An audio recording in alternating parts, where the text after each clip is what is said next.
Apa kabarnya hari ini? Luar biasa, karena kita punya Tuhan yang luar biasa.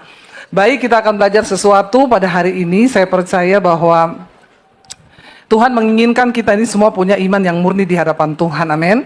Dan kalau kita punya kemurnian di hadapan Tuhan, maka kita akan menikmati semua janji-janji Tuhan. Namun hari-hari ini banyak orang yang ingin hidupnya itu mulia, ingin hidupnya itu luar biasa, tapi mereka nggak mau diproses Tuhan. Bapak Ibu, saya beberapa hari yang lalu tuh baru pulang pelayanan dari Freeport ya, dan puji Tuhan tuh satu kesempatan yang luar biasa. Karena saya tahu tidak sembarang orang bisa masuk ke Freeport ya. Biar saudara punya uang, kalau saudara nggak dapat undangan dari Freeport, saudara nggak bisa masuk ke sana. Dan ketika saya datang di sana, puji Tuhan saya bisa datang karena saya pelayanan.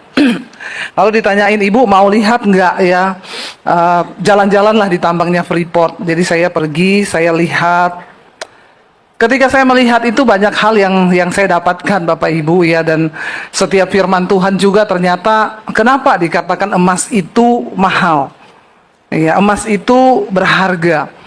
Karena ya memang ternyata prosesnya itu juga tidak mudah ya, dan kita tahu bahwa emas itu adalah barang yang langka. Kalau emas itu banyak maka dia tidak akan berharga. Jadi kalau kita juga mau menjadi orang-orang Kristen yang langka, maka hidup kita itu juga berharga, saudara. Waktu saya masuk, ya kita dibawa masuk ke ruang kontrol itu, dia bilang ini adalah tempat main gamenya, Bu. Saya kaget waktu masuk ke sana itu, ternyata saudara semua peralatan yang masuk di bawah tambangnya itu bukan dikendalikan oleh manusia, langsung di bawah. Jadi semua pakai alat, pakai komputer, jadi sudah seperti robot. Nah di situ orang-orang tuh duduk di depan lab, di depan komputer ya, jadi mereka tuh kayak main game itu loh. Nanti ini menggerakkan gini, alatnya itu di bawah, ngeruk batu-batu emas itu, nanti di setir begini, dia angkat begini, lalu dipindah ke sana. Saya tanya, oh jadi iya Bu, karena kita mengurangi, meminimalis korban jiwa. Banyak di bawah tambang itu kan tiba-tiba runtuh, yang mati, jadi sekarang hanya alat-alat yang masuk. Waktu saya lihat batu-batu diambil itu, saya bilang, loh itu emasnya mana? Kan kita lihat di monitor. Itu kok warnanya hitam. Dia bilang ya memang semua orang berpikir tuh bahwa oh kita ngomongin emas ini pasti ibu ketemu bongkahan batu-batu yang kuning mengkilat gitu ya. Ternyata enggak. Dia bilang jadi emas di sini itu ya warnanya masih hitam, Bu. Nanti saya akan bawa ibu lihat ke tempat prosesnya batu tadi itu, lalu dirubah jadi apa, lalu dikasih konsentrat, lalu dia jadi cairan, dipanaskan dengan suhu yang begitu panas tinggi, lalu baru dia terpisah, baru bisa jadi emas yang bentuknya cair, lalu baru dirubah lagi jadi serbuk. Nah waktu saya sampai di sana, saya lihat Bapak Ibu itu ternyata setelah diambil dari batu-batu itu dihaluskan, dihancur, bener-bener hancur. Baru dibawa masuk lagi, dia cuma tunjukin dari luar tuh pipa-pipanya, Bu. Nanti itu dipanasi di situ, nanti dia udah keluar jadi cairan, lalu jadi serbuk. Nah, setelah itu baru dikirim. Tapi waktu serbuk itu sudah berbentuk, itu sudah emas murni, karena dia jadi cairan dulu, dipanasi dengan suhu yang ribuan derajat, baru dia keluar itu baru ya waktu panas itu dia terpisah di situ cairannya. Jadi saudara, waktu saya lihat itu ya, saya itu membayangkan ya, makanya emas itu mahal harganya. Ini juga saya pakai emas 100 gram ini. Enggak, ini bukan emas ya. Kenapa emas itu berharga? Karena ternyata prosesnya itu tidak mudah. Ya, dan itu luar biasa banget. Dan saya tanya sama dia, itu di sini satu hari itu bisa dapat berapa gram? Ya puji Tuhan, Freeport tuh ratusan kilo setiap hari loh. Saya hitung duitnya sampai kalkulator saya nggak cukup nolnya itu. Sehari Bapak Ibu. Bayangkan ya. Yang menjadi sesuatu perenungan, saya bilang sama suami saya, kamu lihat ya, kita ini di tengah hutan loh. Itu kan dia benar-benar di tengah hutan. Dia tambangnya mereka itu tuh gunung-gunung pohon benar-benar. Saya bilang sama suami, pertanyaan saya, siapa yang pertama kali menemukan itu kok tahu di bawah gunung itu ada emas? Kalau di Gunung Tangerang ada emas, saudara ambil nggak itu gunung? Ya, besok langsung rata itu orang Tangerang semua ke sana. Saudara, tapi itulah emas ya. Kalau dia tidak ditemukan, ya dia cuma jadi batu biasa yang tidak ada harganya, yang hanya di gunung, yang nggak ada yang tahu. Saya tuh terus Tuhan tuh kasih saya rema begini. Iya, Debbie Basir kalau nggak ketemu Tuhan, kalau nggak ditemui Tuhan, makanya saya ini dulu hidupnya hanya debu, kotoran, yang bahkan pada waktu itu saya berdosa, saya berpikir mau mati, bunuh diri, mau mengakhiri hidup saya. Tapi setelah Yesus menemukan saya diolah, saya diproses, baru saya tahu ternyata, oh saya ini tuh berharga loh. Jadi apa yang Alkitab katakan bahwa kamu itu berharga dan mulia di mata Tuhan tuh benar-benar. Cuma kenapa kita belum jadi berharga hari ini? Ya mungkin karena kita nggak mau diproses sama Tuhan. Makanya kan cuma jadi debu aja, jadi batu aja yang nggak tahu apa-apa. Ya, dan ketika kita diproses Tuhan, Bapak Ibu, maka kita baru sadar, oh iya ya, saya itu berharga. Dan saya dikasih ayat ini kemarin waktu di sana, saya pengen bagi buat saudara. Mari buka 2 Timotius pasal yang kedua. 2 Timotius pasal yang kedua, ayat yang ke-20 mulai. 2 Timotius 2 ayat yang ke-20 kita lihat bersama. Firman Tuhan berkata begini, ayat ini benar-benar saya dapatkan di sana loh, sampai saya buka di sana. Ya itu tambangnya itu ya masuk ke bawah tanah begitu, peralatannya aduh repot. Baca bersama 1, 2, 3. Dalam rumah yang besar bukan hanya terdapat perabot dari emas dan perak, melainkan ada juga dari kayu dan tanah. Yang pertama dipakai untuk maksud yang mulia, yang terakhir untuk maksud yang kurang mulia. Jadi hidup kita ini digambarkan oleh Tuhan seperti perabot. Di dalam satu rumah itu ada beberapa perabot, ada yang dari emas, ada yang dari kayu tanah. Yang terbuat dari emas dikatakan itu dipakai untuk maksud yang mulia. Dia dianggap layak, dianggap mulia untuk ditempatkan di tempat yang mulia. Saya mau tanya, Bapak Ibu kalau punya emas ditaruh di kamar mandi? Atau ditaruh di dapur? Enggak. Kita menentukan tempat sebuah perabot itu berdasarkan bahan dari apa perabot itu terbuat. Amin. Kalau perabotnya dari tanah, ya kendi, air, ditempatkannya di mana? Ya di dapur lah, di kamar mandi lah. Ya karena memang itu perabot yang tidak berharga. Tapi kenapa emas itu menjadi perabot yang berharga ketika ditemukan? Ya ternyata pembentukannya itu tidak gampang juga Bapak Ibu. Dan saudara lihat kenaikan harga emas. Sebelum pandemi dulu saya kayaknya ingat ya tahun-tahun 2018, 2019 tuh kayaknya masih 50 jutaan tuh 100 gram. Hari ini tuh 150 juta 100 gram. Kenapa harga dari emas itu naik begitu tinggi luar biasa? Ya karena itu sesuatu barang yang mahal dan langka. Bapak Ibu mau nggak harga dirimu itu dinaikin Tuhan? Engkau ditempatkan di tempat yang mulia untuk tujuan-tujuan yang mulia, mau enggak? Kalau Alkitab yang berbicara dan memberikan sebuah perumpamaan itu dia enggak pernah salah loh. Waktu saya ada di tambang kemarin, saya bilang sama suami, ternyata kayak gitu ya. Jadi tidak semua yang kuning itu emas ya. Apalagi kalau saudara lagi di sungai, ada yang kuning-kuning lewat, pasti itu bukan emas, jangan diambil. Ya karena bayangan kita, oh emas itu batu kuning, enggak, ternyata dia melalui pengolahan, dihancurkan, dileburkan. Tapi puji Tuhan saya kemarin dibawain batu dari tambangnya Freeport. Ya yang mengkilat-mengkilat itu saudara. Yang kuning saya bilang, ini emas ya? Bukan Bu, itu tembaga. Loh tapi kok kuning? Iya, yang emas ini yang batunya warnanya gelap, agak hitam. Loh harusnya ini dong. Bukan, nah itu Ibu salah lihat.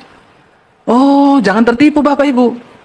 Tapi ayat ini, coba kita lihat ayat 19 di atasnya tadi sebelum 20. Kita mungkin bisa nipu orang, ini emas, ini tembaga dengan penglihatan kita. Tapi Tuhan nggak bisa ditipu loh, baca bersama yuk. Tetapi dasar yang diletakkan Allah itu teguh dan materainya ialah apa? Tuhan mengenal siapa kepunyaannya dan setiap orang yang menyebut nama Tuhan hendaklah meninggalkan kejahatan. Jadi Tuhan mengetahui.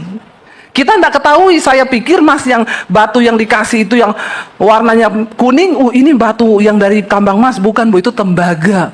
Yang dari tambang emas yang ini Bu, warnanya agak gelap. Manusia bisa tertipu dengan casing luar. Ya, mungkin dia hamba Tuhan yang kita pikir hebat, ternyata aduh hidupnya ya banyak campurannya, bukan murni. Tapi Tuhan nggak pernah bisa ditipu. Ayat ini berkata, Tuhan tahu siapa milik kepunyaannya. Jadi kita nggak usah banyak pencitraan di hidup ini. Waktu kita hidup menyenangkan hati Tuhan, kita dipisahkan dari hal-hal yang tidak murni, maka kita baru tahu, ya oh Tuhan sudah memurnikan kita dan Tuhan tahu Bapak Ibu. Ya, bukan orang yang bahasa rohnya kenceng itu yang berkenan sama Tuhan. Kalau kelakuanmu nggak berubah, tabiatmu tidak berubah, hatimu tidak dijaga, maka ya maaf, kita nggak ada dalam perkenanan Tuhan. Bagaimana kita diangkat menjadi perabot yang mulia? Ayat 21 dikatakan di sana, bagaimana untuk kita ini menjadi perabot yang mulia? Lanjutannya tadi dikatakan, jika apa? Seseorang menyucikan dirinya dari hal-hal yang jahat, ia akan menjadi perabot rumah untuk maksud yang mulia, dikuduskan, dipandang layak untuk dipakai tuannya, dan disediakan untuk setiap pekerjaan yang mulia. Siapa yang mau hidupnya dimuliakan Tuhan? Semua mau. Tapi di prosesnya mau enggak? Beneran? Ya, diremukkan, dihancurkan. Ya, mau, baru difitnah dikit udah marah kau. Ya, baru diomongin apa udah tersinggung kau. Ya, baru diomongin gini udah belum tahu dia. Ya.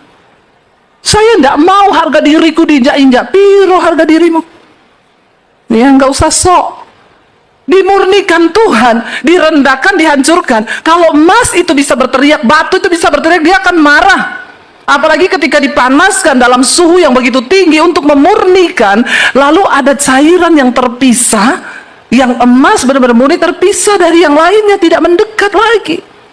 Kenapa hari ini engkau mengalami persoalan di hidupmu? Ya mungkin Tuhan sedang memproses engkau, menjadikan hatimu itu murni.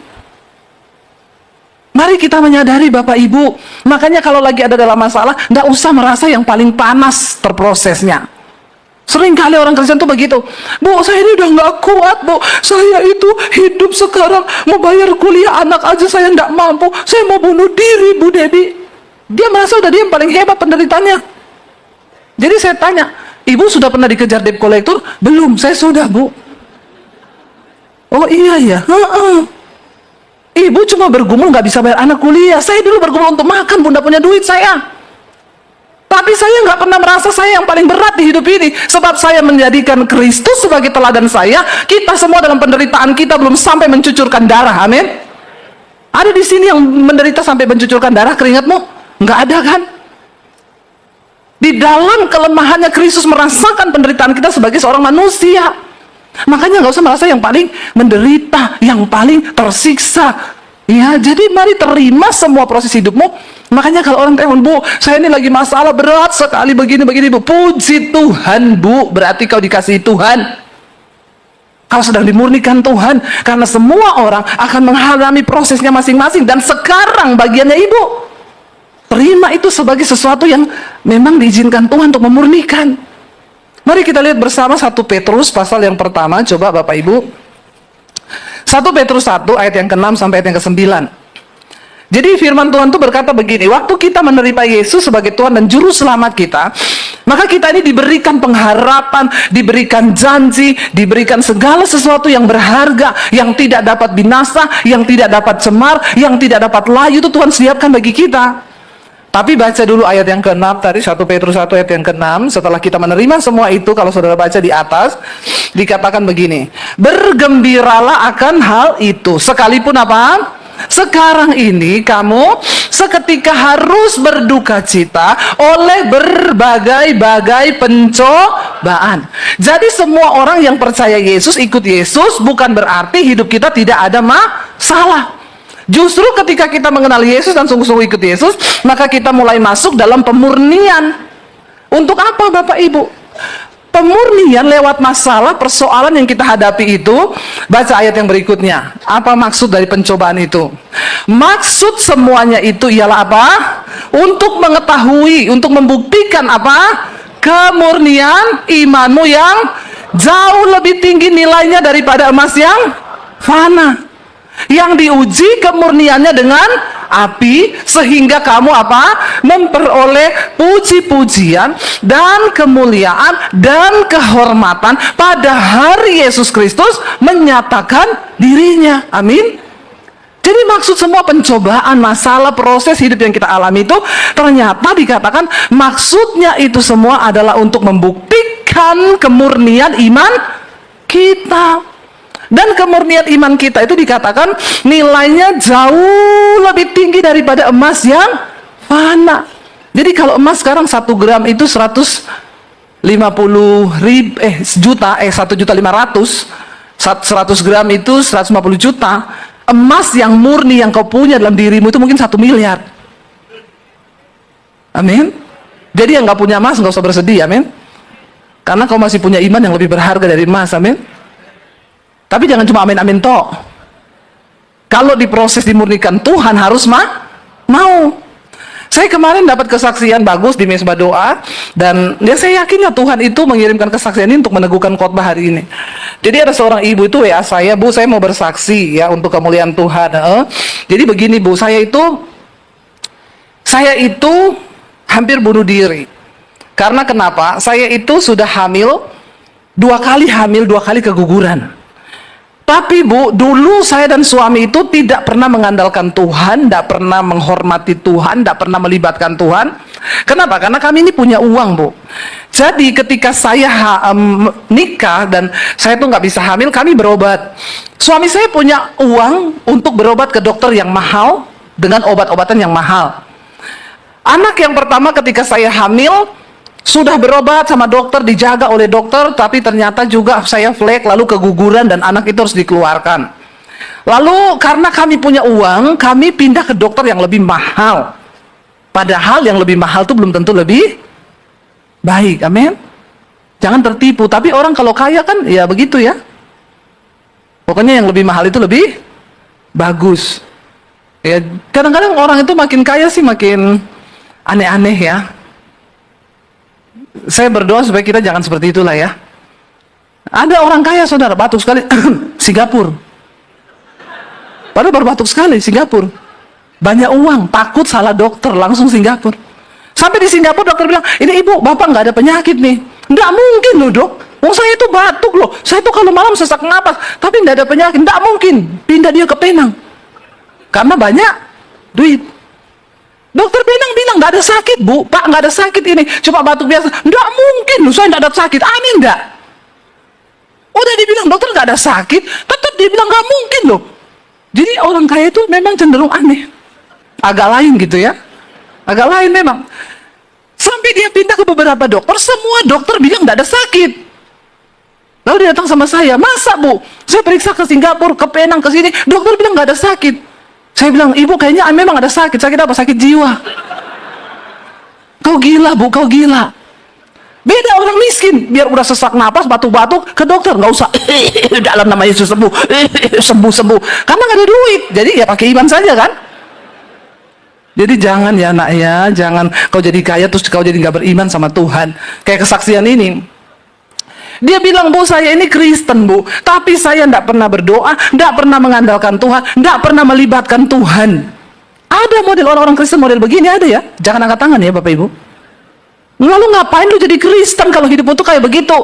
Nggak pernah melibatkan Tuhan, nggak pernah mengandalkan Tuhan, usaha coba sendiri, ini coba sendiri. Alkitab bilang terkutuklah orang yang mengandalkan kekuatannya sendiri. Makanya kau terkutuk, tapi kau tidak sadar. Apa itu terkutuk? Tidak pernah mengalami keadaan baik. Itu terkutuk. Lalu akhirnya dia bilang, karena anak pertama keguguran, suaminya punya uang, pindah ke dokter yang lebih hebat, cari obat yang lebih mahal, hamil lagi. Ketika hamil, flek, keguguran lagi. Disitulah saudara, dia berpikir saya ini nggak ada guna hidup jadi ibu, jadi perempuan, mertua saya pengen punya cucu, suami pengen punya anak, tapi dia nggak bisa anak.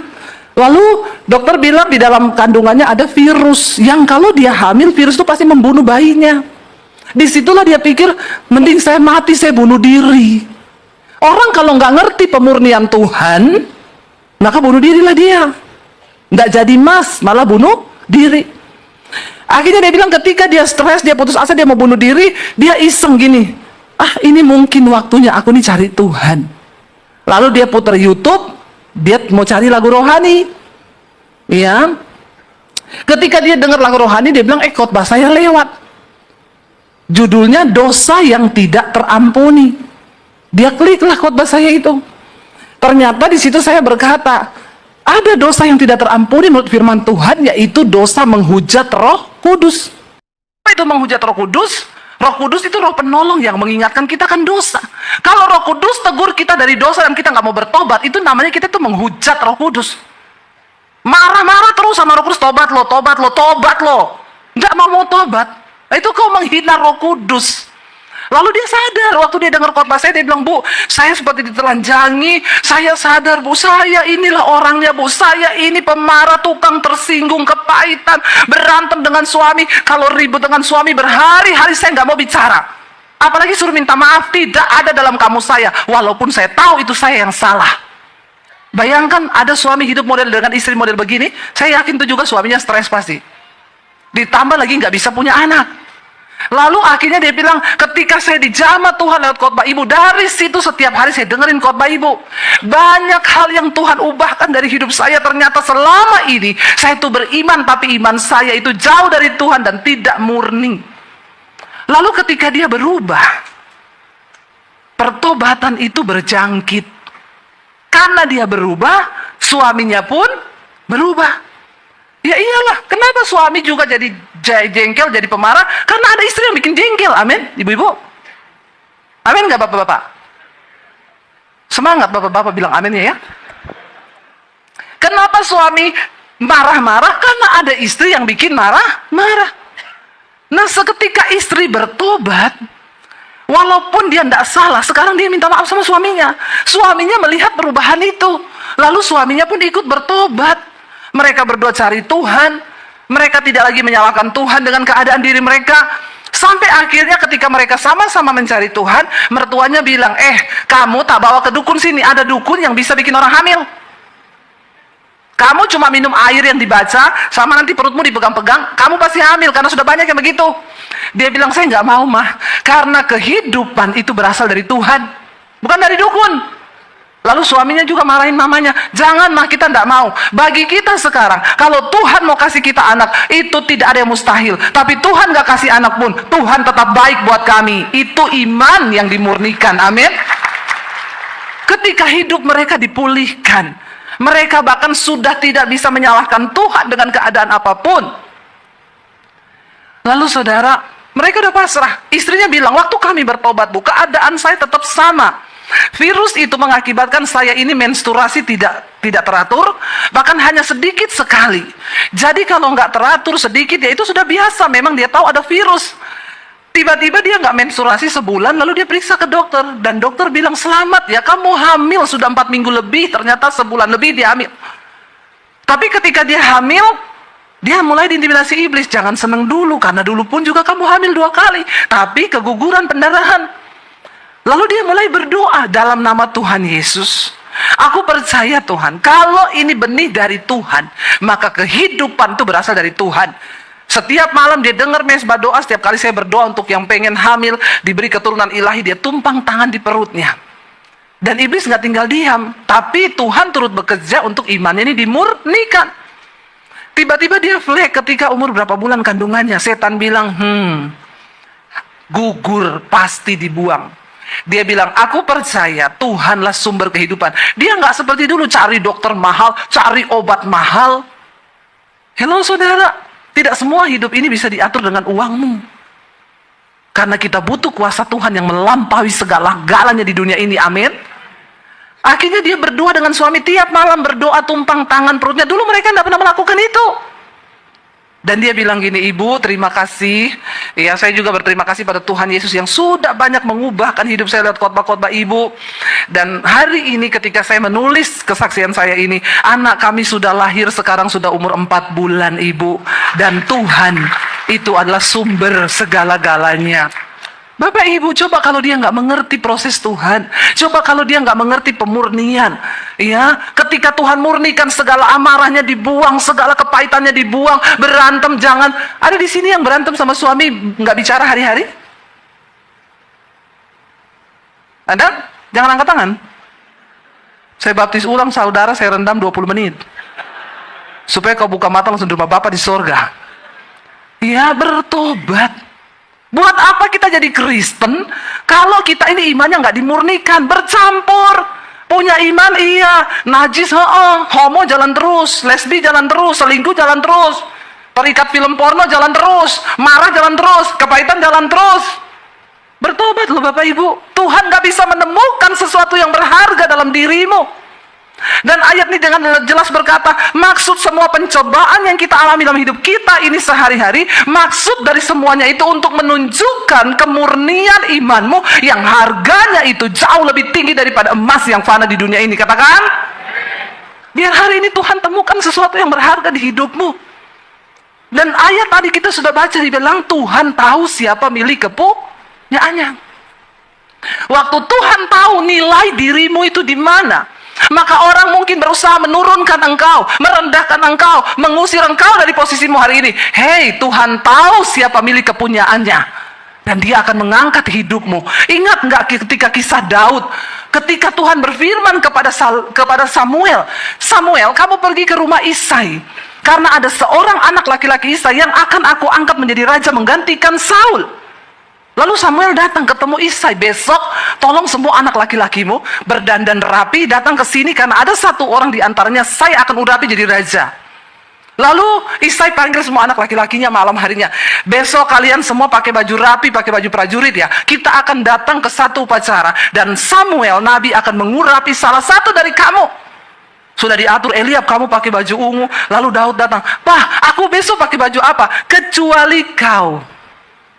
Karena kau tidak masuk hitungan, maaf. Tampangmu nggak ada tampang prajurit. Kau juga tidak pernah ikut wajib militer. Jadi besok ketika kakak-kakakmu datang di upacara itu, kau pergi gembalakan kambing domba yang cuma berapa ekor itu di padang. Karena kau tidak terundang dan kau tidak ada tampang untuk jadi raja." Ketika besok harinya saudara, semua sudah berdandan rapi. Hello, menurut saudara Daud bisa kecewa nggak melihat itu? Karena dia juga anaknya Isai loh. Tapi dia sangat tidak diperhitungkan.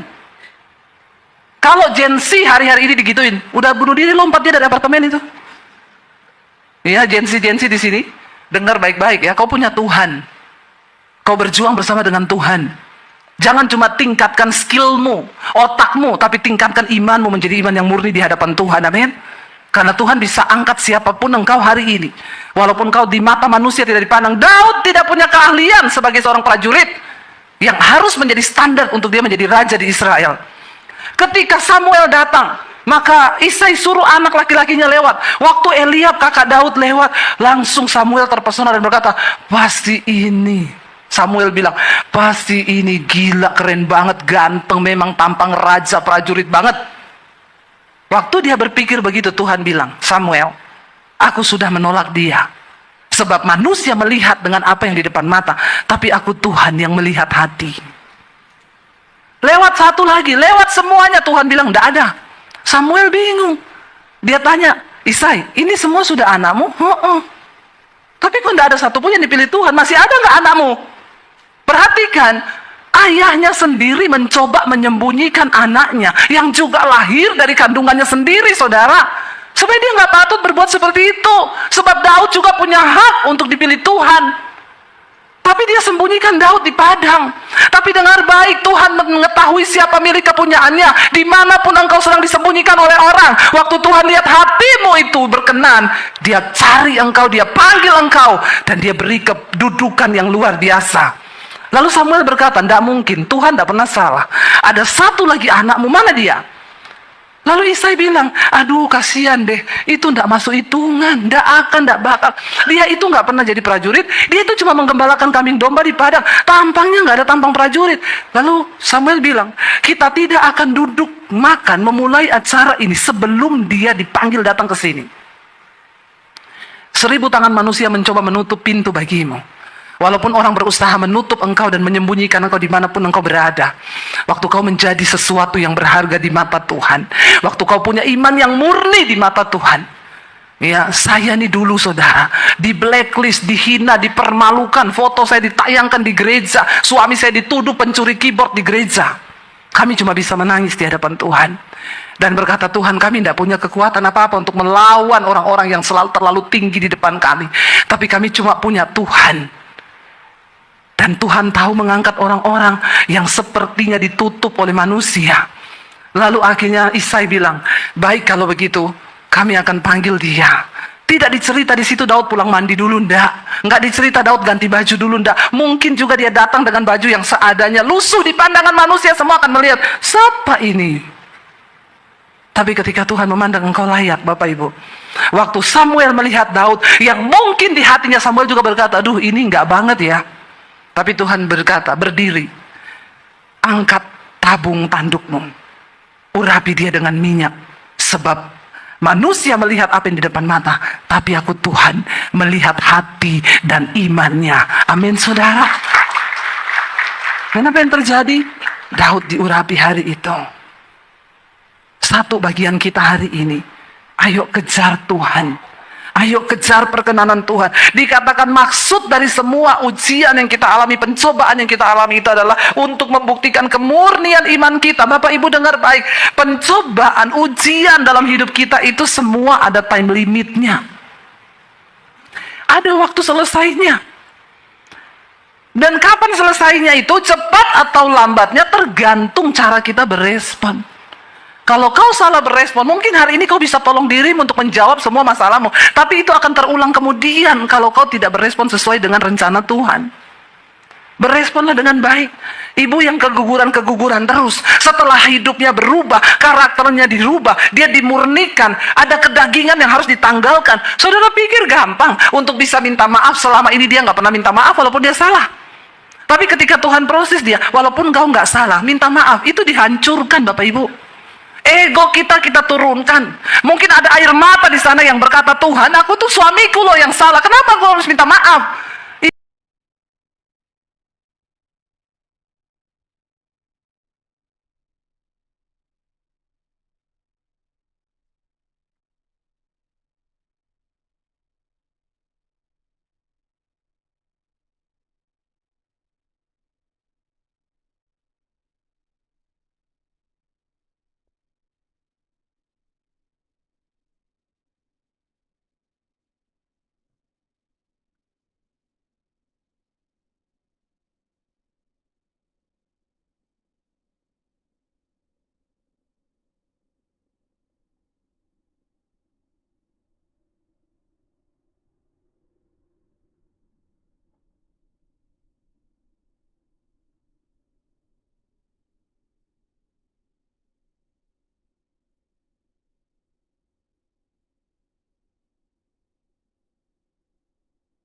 1000% ini soal asli, Eptanas punya. Kita masuklah ujian. Biasanya ujian itu kan makin soalnya rumit, makin panjang waktunya, toh. Tapi kan guru tidak pernah bilang, ini soal ujian matematika, jadi selesainya terserah mau-maunya kalian sampai besok, lusa, minggu depan, tahun depan juga. Ada yang begitu? Kagak. Semua ada waktu selesai. Akhirnya kita masuk semua. Waktu saya lihat nomor 1, langsunglah kita berlima satu kelas kan. Betul. Yang lain teman-teman kita lagi keringetan, hitung-hitungan saudara. Kita waktunya 2,5 jam, kita cuma 1 jam. Pura-pura lama-lama aja, biar nggak dicurigai.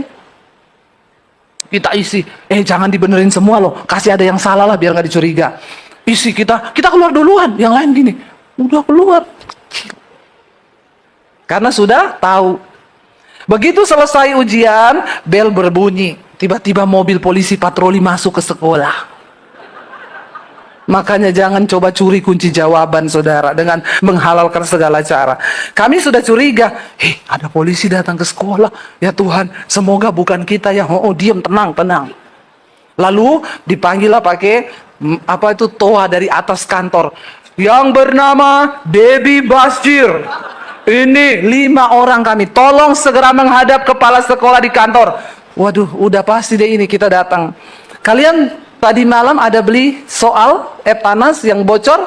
Iya Pak, betul. Sekarang kalian dijemput polisi naik ke mobil. Dan itu mobil patroli yang baknya terbuka Bapak Ibu. Jangan tepuk tangan tolong ya please. Ini adegan berbahaya, adik-adik jangan ditiru ya nak ya. Jangan, ini hanya dilakukan oleh para ahli saja. Lalu kami naik, saudara bayangkan pakai rok SMA, naik di mobil patroli. Kami duduk di situ berlima, dibawa keliling-keliling kota dulu tuh. Lalu dibawa kantor polisi. Sampai kantor polisi kami masuk. Ditanya, coba siapa salah satu yang bisa jawab? Polisinya bilang, kenapa kamu bisa membeli? Kamu tahu itu salah nggak? Saya yang disuruh. Dari juru saya ini juru bicara. Maju deh, maju. Saya maju. Iya Pak polisi.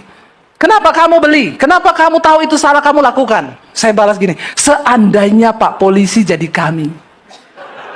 Seandainya loh Pak ya. Ini hanya seandainya ya Pak ya. Bapak jadi kami, Bapak lagi belajar berkeringat memikirkan soal fisika yang lebih rumit dari kehidupan ini.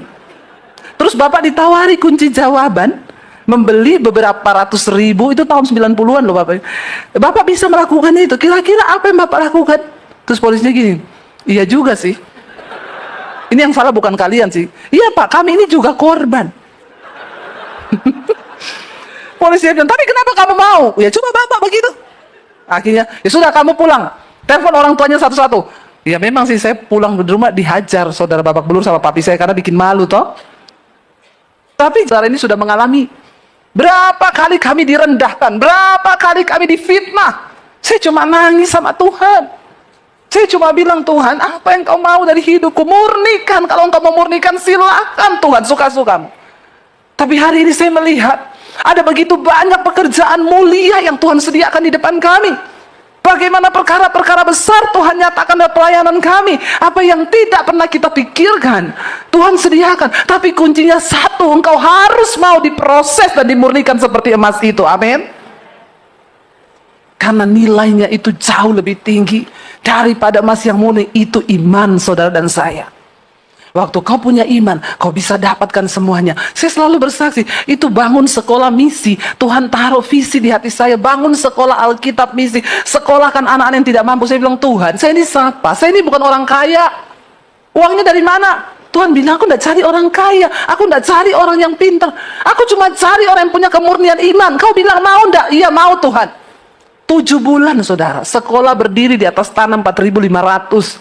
Desember ini kami selesai tamat angkatan yang kedua, Januari masuk angkatan yang ketiga. Semua terlewati, sesuatu yang gak masuk akal, yang gak pernah saya pikirkan. Itu miliaran loh. Setiap kali datang ke sana, sekolah Alkitab itu bukan sekolah Alkitab biasa. Orang kalau datang, Bu, ini kayak villa ya. Ini benar-benar kayak villa loh. Ya, itu karya Tuhan. Kita bagaimana bisa melihat sesuatu yang mulia yang Tuhan percayakan di hidup kita kalau kita ini nggak tahan uji. Emas itu kalau baru diruntuhkan dia sudah teriak sakit, belum dihancurkan, belum dibakar sampai meleleh.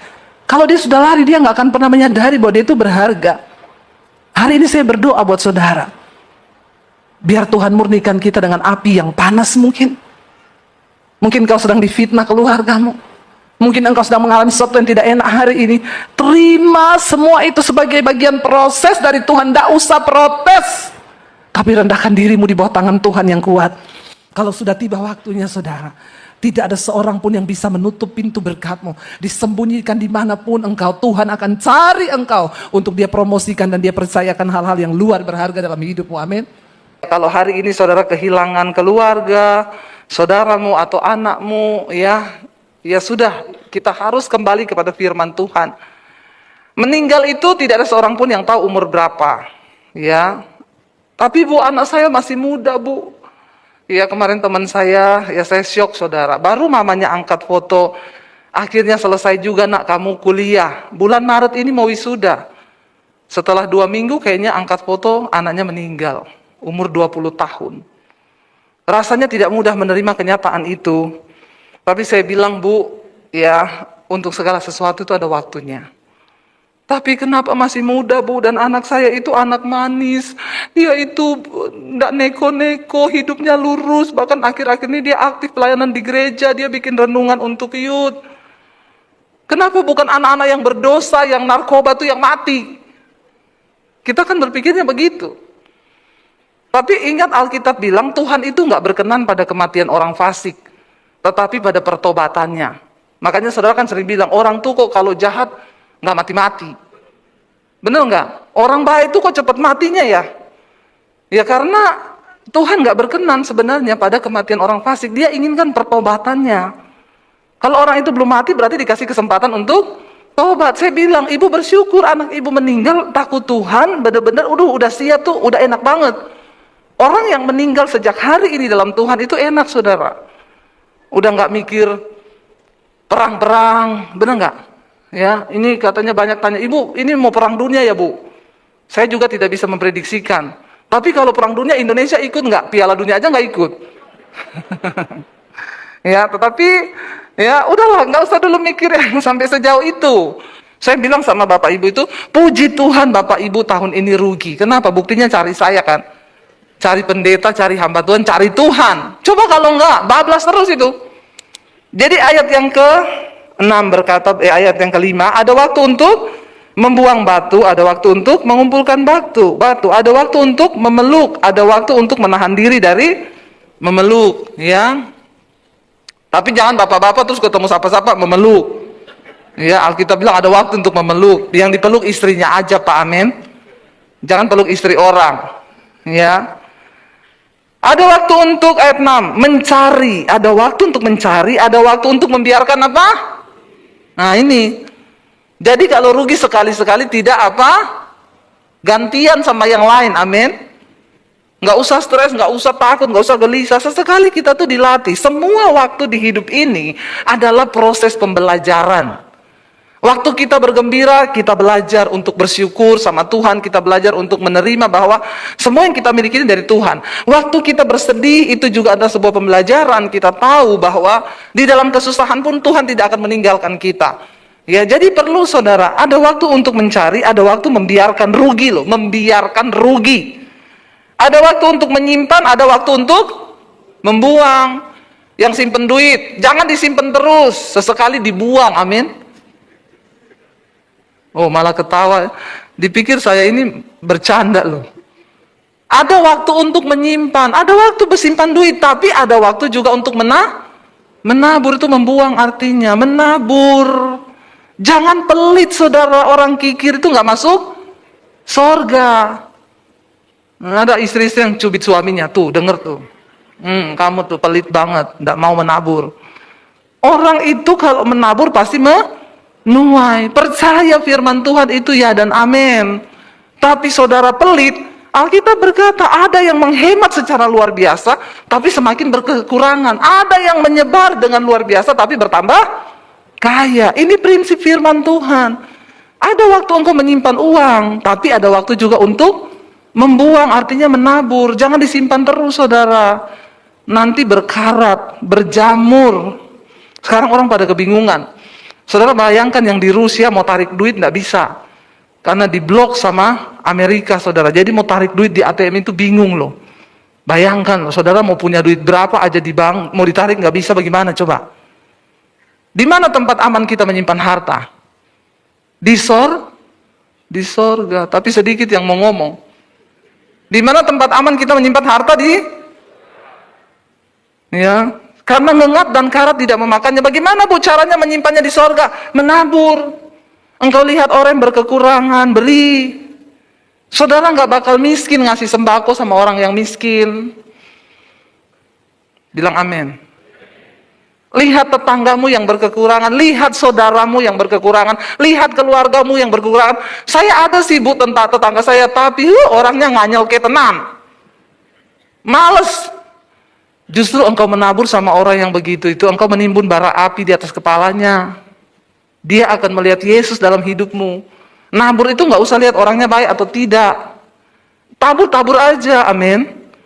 Lihat ya satpamu, security yang ada di depan perumahan, siapapun, tukang parkir. Ya, saya sering di mobil saya ada sembako, saudara.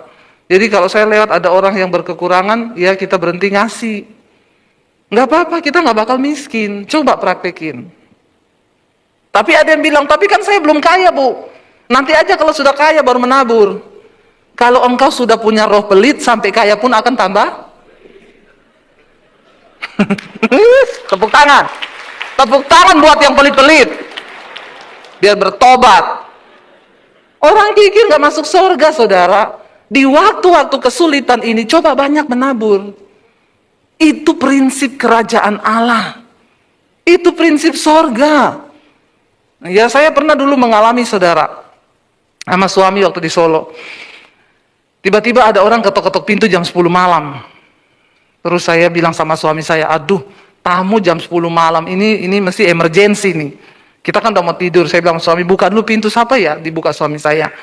Say, ada tukang jual soto dekat gereja. Kenapa? Mau pinjem uang. Berapa? 50.000. Waktu itu uang saya tinggal 50.000.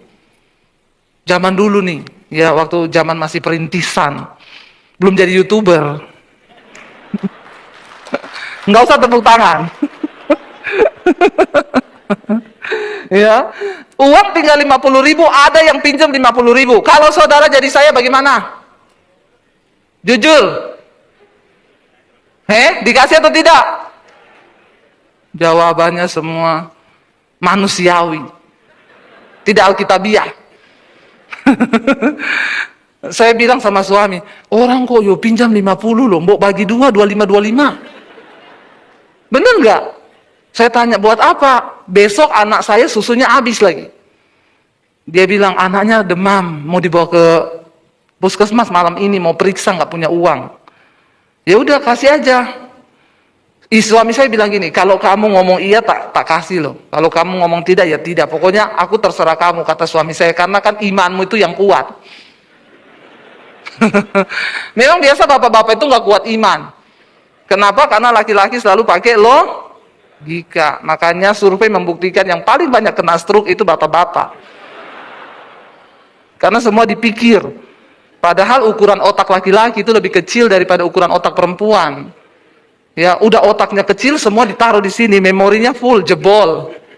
Beda sama perempuan, otaknya gede tapi nggak ada isinya.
Dikasih sama dia, beneran kasih 50.000. Kalau kita besok, saya dengan gampang ngomong, Alkitab berkata kesusahan sehari cukup untuk sehari. Besok ada kesusahannya sendiri, nggak usah dipikir. Tapi ayat ini tidak berlaku waktu saudara baru gajian, terus saudara pergi ke mall. Terus saudara bilang kesusahan sehari cukup untuk sehari, itu namanya bodoh, tidak berhikmat. Jangan memutarbalikkan firman. Akhirnya suami saya bilang, ya udah kasih ya, dikasih saudara sama dia. Besokannya suami saya itu ada pelayanan. Saya bilang, daripada saya di rumah bete, udah nggak punya duit, di rumah lagi kan. Saya ikut ya pelayanan, ya udah ayo ikut. Ikut di satu persekutuan pengusaha-pengusaha. Tiba-tiba ada bapak-bapak masuk orang kaya, saudara. Saya lihat bapak-bapak masuk orang kaya. Di hati saya ada suara bilang gini, nanti bapak itu akan memberkati kamu. Langsung saya tolak, dasar mata duitan. Begitu lihat orang kaya, mukanya langsung jadi celengan babi. Pengen diisi. Loh, kita harus belajar jujur di hadapan Tuhan loh. Saya tengking dalam nama Yesus. Ngapa tuh? Dasar mata duitan. Tolak dalam nama Yesus. Suara itu datang lagi. Iya, nanti Bapak itu akan memberkati kamu. Terus saya bilang, ya kalau ini memang dari Engkau Tuhan, jadilah sesuai kehendak-Mu. Loh iya kan? Ya benar toh. Ya sesuai kehendak Tuhan, bukan kehendak-Mu. Terus datang-datang terus curhat, Pak, sebenarnya sih saya ini ya gimana ya, bingung. Nggak usah, Tuhan itu nggak perlu direkayasa. Nggak usah ngomong sama manusia kesusahanmu, ngomong saja sama Tuhan. Akhirnya tidak terjadi apa-apa, udah makan, cuma nyapa-nyapa biasa. Saya bilang, tuh kan bener, dasar mata duitan. Habis selesai itu kita udah mau pulang, di pintu sudah salaman terakhir loh. Salaman, terima kasih Pak, pulang dulu. Dia pegang tangan saya, dia bilang ini, tunggu, kayaknya Tuhan suruh saya berkati kalian. Berarti dari Tuhan bener loh. Ya, ini dari Tuhan. Sini, duduk sini. Saya doakan. Saya bilang, oh berarti berkatnya doa. Tidak selalu berkat itu duit, dan mata duitan. Doa juga berkat, ya. Dia yang tergerak berdoa, bukan saya yang minta-minta didoakan. Nggak usah minta-minta didoakan, doa sendiri, amin. Lalu dia bilang, sini saya tergerak untuk berdoa. Didoakanlah kami berdua. Terima kasih Pak, iya. Udah mau pulang, tunggu. Tuhan suruh saya ambil semua yang di dompet saya, suruh kasih sama kalian. Oh iya Pak, Tuhan berarti nih. Bukan suara hati kan? Dia ambil semua yang di dompetnya, sudah dia kasih. Waktu itu saya ingat, ini kisah 20 tahun yang lalu. Orang anak saya yang gede itu baru umur belum 1 tahun. Ini ya, Tuhan suruh saya kasih semua. Saya ingat waktu itu 750.000. 20 tahun yang lalu itu gede loh saudara. 750.000. Sampai dia mau pulang saya bilang, lah Pak, Bapak pulang ongkosnya gimana? Apa saya pinjamin dulu 50.000? Saya kasihan, dia pulang udah gak apa-apa, semua yang ada di dompet. Oh enggak apa-apa Bu, saya kan ada sopir. Oh iya. Lupa saya saudara, saya pikir kayak saya waktu itu naik motor. Yaudah, oh iya Pak, terima kasih. Udah mau turun di tangga, tunggu dulu, ada rekening BCA enggak? Ada Pak, berapa? Lupa Pak. Sekarang ingat 785 034 0247. Dulu lupa saudara. Belum siap diberkati memang. Orang tanya nomor rekening gak hafal, harus hafal nomor rekening, amin. Jangan melewatkan kairosnya Tuhan. Saya nggak hafal ditanya, so nggak usah tepuk tangan. Nggak usah ya, kalau nggak penting nggak usah tepuk tangan. Ditanya berapa Bu? Lupa Pak. Oh ya besok ya, tolong jam 8 WA, SMS waktu itu SMS aja ke HP saya punya Pak. Jam 8 ya, iya. Tunggu jam 8 tepat. Jangan jam 5 udah SMS. Jam 6 udah transfer. Ada orang-orang begitu saudara, ya. Jadi orang itu anak Tuhan nggak usah terlalu ngoyo berkat Tuhan tuh, nggak usah direkayasa, pasti datang kalau itu dari Tuhan. Saya tuh kadang janji orang ya, iya nanti saya transfer besok ya, hari ini Bu, jadi kan? Besok masih jam 5 pagi udah transfer, malah nggak jadi saya transfer. Ada orang-orang Kristen yang mata di sini tapi nggak ada. Semuanya sudah bertobat.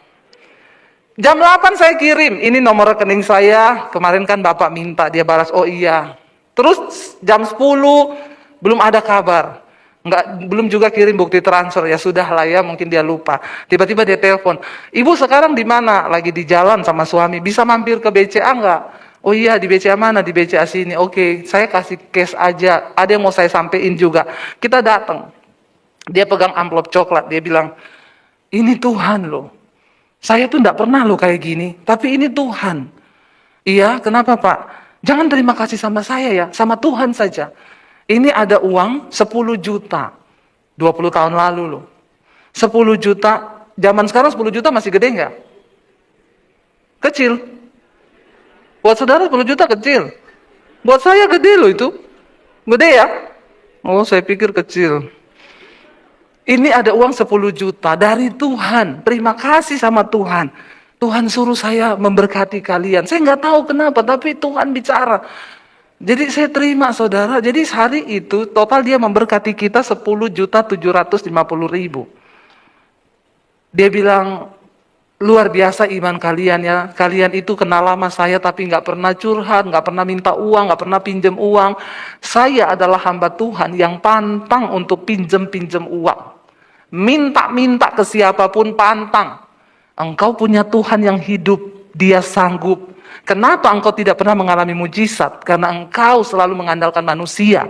Tapi orang yang mengandalkan Tuhan akan melihat Tuhan bekerja. Tepuk tangan buat Tuhan. Dia bilang, saya tidak pernah dengar kalian mengeluh. Kalian tidak pernah datang kepada saya curhat. Hamba Tuhan yang datang kepada saya banyak. Tapi kalian sering ketemu saya, tidak pernah ngomong apa-apa. Kali ini Tuhan yang menyuruh saya memberkati. Teruslah hidup dengan iman kalian kepada Tuhan. Iya Pak. Kita pulang saudara. Saya ngobrol sama suami saya.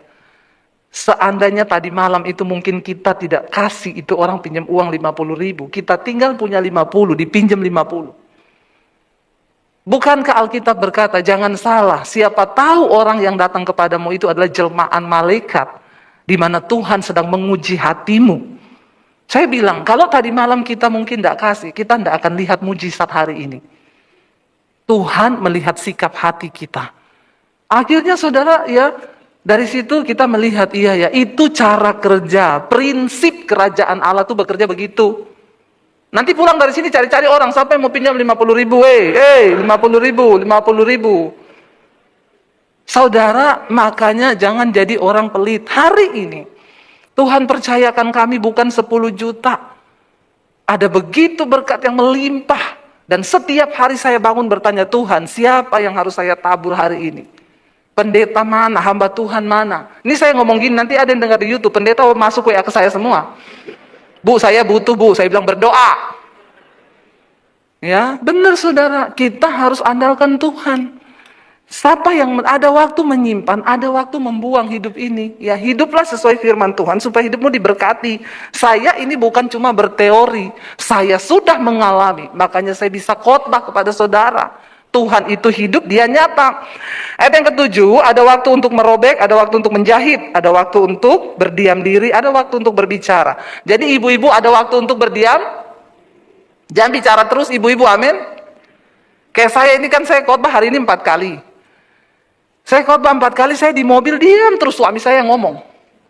Kadang saya bilang ini, Say, kamu kok cerewet banget ya. Dia bilang, iya kamu udah gak ngomong, karena kamu kan udah ngomong sepanjang hari ini. Jadi gak apa-apa, sekarang kamu dengerin. Ya, jadi ada waktu ngomong, ada waktu diam, ibu-ibu. Tidak selamanya harus ngomong terus. Suami dituntut terus. Bosen juga lama-lama suami. Ya, dia bilang sama istrinya, itu ayat firman Tuhan bilang. Satu kali ada bapak-bapak yang datang ke kebun binatang, kebun safari di Jakarta. Dia cari beruang betina yang kehilangan anak. Karena Alkitab bilang lebih baik tinggal dengan beruang betina yang kehilangan anak daripada tinggal dengan istri yang cerewet dan suka bertengkar. Ibu-ibu jangan cerewet, jangan suka bertengkar. Berkatmu jauh, amin. Kalau lihat suami pulang capek, dikasih kekuatan, Say, kita punya Tuhan, pokoknya bersuka cita. Jangan suami pulang, ya, bertobat. Tapi bapak-bapak itu juga bukan alasan terus engkau selingkuh cari perempuan di luar. Bilang amin bapak-bapak. Itu sudah nasibmu. Engkau yang pilih sendiri istrimu. Makanya ada orang yang bilang, saya kan bilang, di hidup ini ada nasib, ada takdir. Jodoh itu nasib atau takdir? Takdir Tuhan itu nggak bisa dirubah, mati itu takdir. Kira-kira kalau jodoh itu takdir atau nasib? Nasib itu kita yang bikin sendiri. Itu bedanya, nasib kita yang bikin, kita yang jalani. Takdir Tuhan yang bikin, kita jalani. Nah menurut saudara, kalau jodoh itu nasib atau takdir? Yang bilang takdir angkat tangan. Angkatnya separuh karena bingung. Yang bilang nasib, yang bingung angkat kaki. Kayaknya banyak yang bingung. Ya, jodoh itu bisa takdir, bisa nasib. Kalau takdir itu engkau berdoa, tanya Tuhan. Saya sama suami saya itu takdir dari Tuhan. Karena dulu saya berdoa waktu cari suami. Suami saya pun juga berpuasa, maka kita ketemu dalam alam roh. Lalu kita menikah di alam nyata. Kalau sekarang orang ketemu di sosial media, Instagram, menikah di Tokopedia. Nanti melahirkan di Lazada. Benar saudara, banyak sekarang gara-gara sosial media. Akhirnya terjadilah nasib. Jangan bilang semua jodoh dari Tuhan loh. Ada yang nasib. Yang mengerti ngelus dada. Nasib ya nasib. Tapi kalau udah terlanjur nasib gimana? Jangan dicerai, bayar harga. Supaya Tuhan mengubah. Tuhan sanggup mengubah kutuk jadi berkat. Berarti banyak yang nasib, langsung amin semua. Ya, tapi dijalani. Bagi Tuhan gak ada yang mustahil, saudara. Suami istri harus kuat. Istri-istri ada waktu ngomong, ada waktu berdiam diri, ya. Lalu di sana dikatakan ada waktu untuk mengasihi, ada waktu untuk membenci, ada waktu untuk perang, ada waktu untuk damai. Kita doakan Rusia, Ukraina ini perang, biar besok bisa berdamai, saudara, ya. Apakah untungnya, ayat 9, apakah untungnya pekerja dari yang dikerjakannya dengan berjerih payah? Aku telah melihat pekerjaan yang diberikan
Dihakimi, hamba Tuhan kok celaka, introspeksi diri.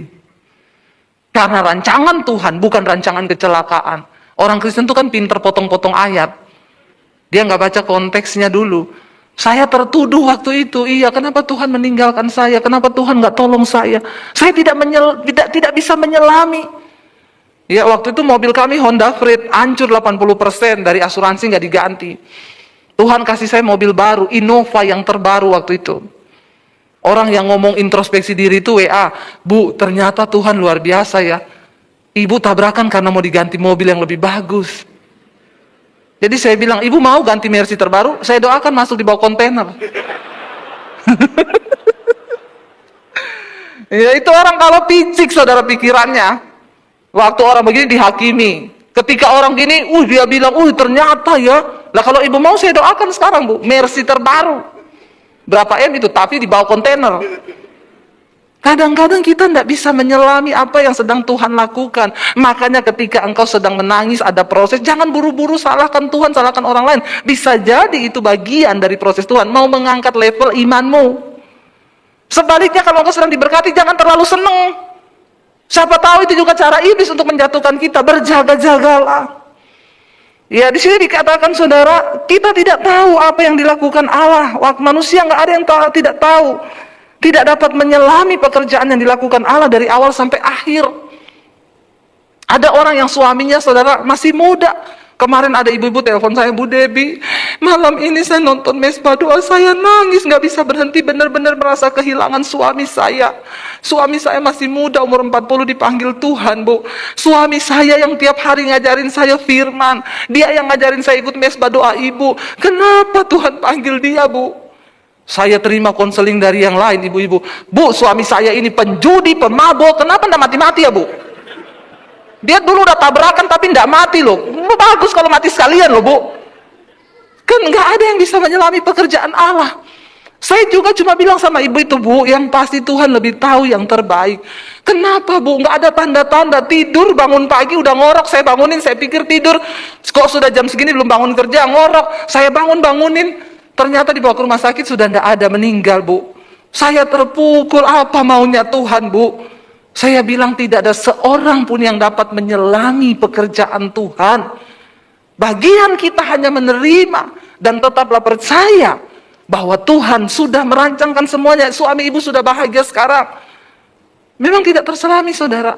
Ya, ada yang sudah doakan suaminya mati, tidak mati-mati. Hati-hati loh bapak-bapak. Ya, kalau istrimu sudah berdoa begitu, ada ibu-ibu datang, Bu Debbie, suami saya selingkuh. Saya pernah mau kasih dia racun tikus, Bu. Tapi saya takut kalau dia mati nanti saya dipenjara. Ibu jangan macam-macam. Jangan berpikir ngasih suami racun tikus loh, Bu. Iya, Bu. Tapi waktu itu saya pernah bikinin dia jus tiap pagi, tak kasih insulin. Padahal suami saya tidak sakit gula, Bu. Tiba-tiba satu kali dia pingsan. Diperiksa dokter bilang, kenapa di dalam darahnya banyak kandungan insulin ya? Saya takut, Bu, waktu itu saya mau ketahuan. Puji Tuhan tidak ketahuan, Bu. Saya bilang, ibu jangan macam-macam. Jangan ditiru, ini adegan berbahaya. Hanya dilakukan oleh para ahli saja. Ya, saya bilang, ibu jangan begitu. Ibu sekarang bagian ibu berdoa buat suami. Iya, Bu, sekarang saya cuma berdoa. Saya bilang, Tuhan, tiap hari Tuhan cabut nyawa suamiku. Itu juga doa yang salah. Nggak boleh berdoa begitu. Bapak-bapak hati-hati. Ya, bertobat kalau masih diberi waktu sama Tuhan. Nggak ada yang bisa menyelami. Pekerjaan Allah itu dari awal sampai akhir kita nggak tahu. Ayat 12. Aku tahu bahwa untuk mereka, untuk kita ini ya, untuk kita kata pengkhotbah, tidak ada yang lebih baik daripada bersuka-suka dan menikmati kesenangan dalam hidup mereka. Apa yang harus kita lakukan sekarang? Bersukacita, nikmati rumah tanggamu, nikmati pekerjaanmu, nikmati semua yang baik dari hasilmu, apa yang kau dapati hari ini. Bersuka-suka, nikmati saudara. Tetapi ayat yang berikutnya, 13. Dan bahwa setiap orang dapat makan, minum, dan menikmati kesenangan dalam jerih payahnya. Itu juga adalah, engkau boleh bekerja, engkau dapat uang. Tapi untuk menikmati berkatmu itu adalah anugerah Tuhan. Saya berdoa, saya tidak mau jadi orang kaya. Saya mau jadi orang yang diberkati. Kenapa? Kaya saja tidak cukup, karena banyak orang kaya tidak diberkati. Artinya apa? Kaya, tapi tidak dikasih karunia untuk menikmati. Dia nggak bisa nikmati kekayaannya. Tetapi ada orang-orang yang mungkin pas-pasan, tapi engkau mendapat anugerah pemberian Allah. Engkau bisa menikmati hasil jerih payahmu. Engkau bisa mensyukuri. Saya satu kali naik taksi. Saya tanya sama sopir taksinya, udah berapa tahun Pak jadi sopir? 25 tahun Bu. Ini hobi atau pekerjaan Pak? 25 tahun? Iya, oh tapi jangan salah Bu, saya bisa kuliahin anak.